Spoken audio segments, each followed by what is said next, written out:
This company looks solid, but we found a hole in their pocket the size of a crater.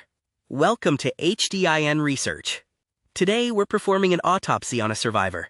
Albemarle, once the undisputed king of lithium, just spent 2 years staring into the abyss of a 95% market crash. Is this a comeback story, or just a slow-motion exit? Let's dive into the 2026 strategy audit. Take a look at this mountain. In 2023, lithium was white gold, selling for $80,000 a ton. It was pure euphoria.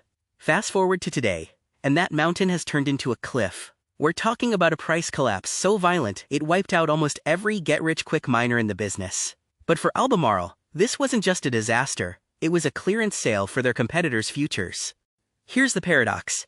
Albemarle is selling more lithium than ever before. Volume is up 9%. But because the market is broken, they're bringing in $2 billion less in cash. It's like running a marathon and finding out the finish line moved 5 miles back. They're working harder, producing more, and yet, they recorded a $500 million loss. This is what we call the index trap. When the wind changes, you don't complain. You change the sails. Albemarle just hit the emergency reset button. They've stopped trying to conquer the world and started trying to protect their own backyard. This is the pivot from aggressive growth to strategic survival. If you can't be the biggest, you'd better be the toughest. In a commodity war, the guy with the cheapest dirt wins. While others are digging for lithium in expensive mines, Albemarle is basically sucking it out of the ground in Chile for $6,700 a ton. Even with prices in the gutter, they're still printing money on every ton from the Atacama. This isn't a mine, it's an ATM that works even in a recession. Let's look at the leaderboard.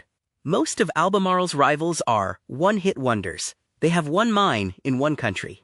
Albemarle's are the global portfolio.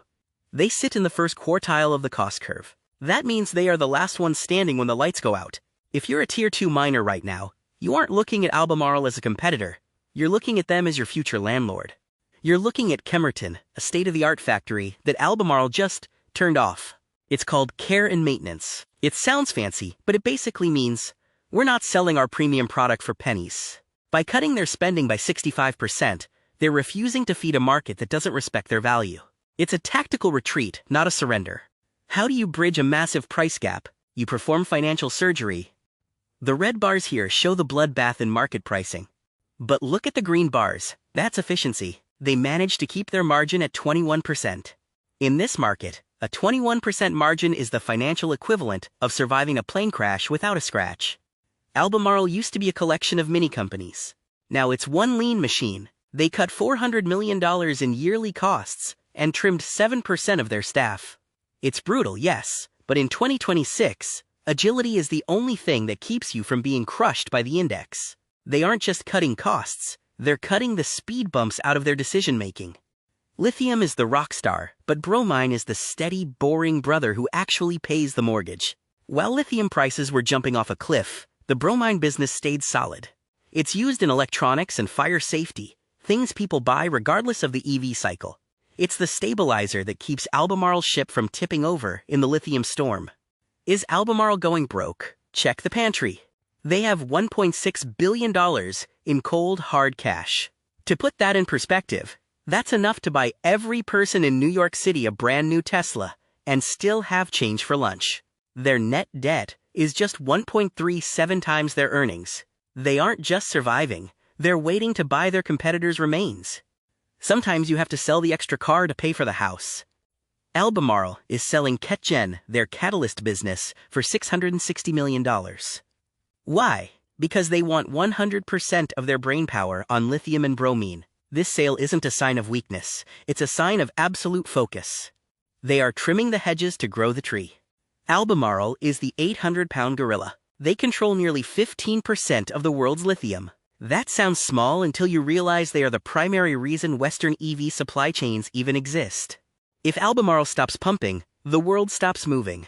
This isn't just a market share, it's a strategic leverage point over the entire energy transition. So what's the plan for 2026? Q1 is about closing the cash deals. Q2 is about seeing those $400 million in savings hit the bottom line.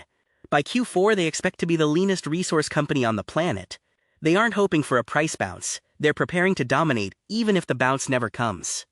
I'll leave you with this. We are not building for the next quarter, we are building for the next cycle. That's not just corporate fluff. Albemarle has done the hard work of suffering now, so they can win later. They've turned a crisis into a masterclass in industrial recalibration. The lithium winter is here, but Albemarle is wearing a $1.6 billion coat. If you want the full, unvarnished data on who survives the 2026 shakeout, head over to HDINResearch.com or email us at sales@HDINResearch.com. I'm your HDIN analyst, and the floor is now open for your questions.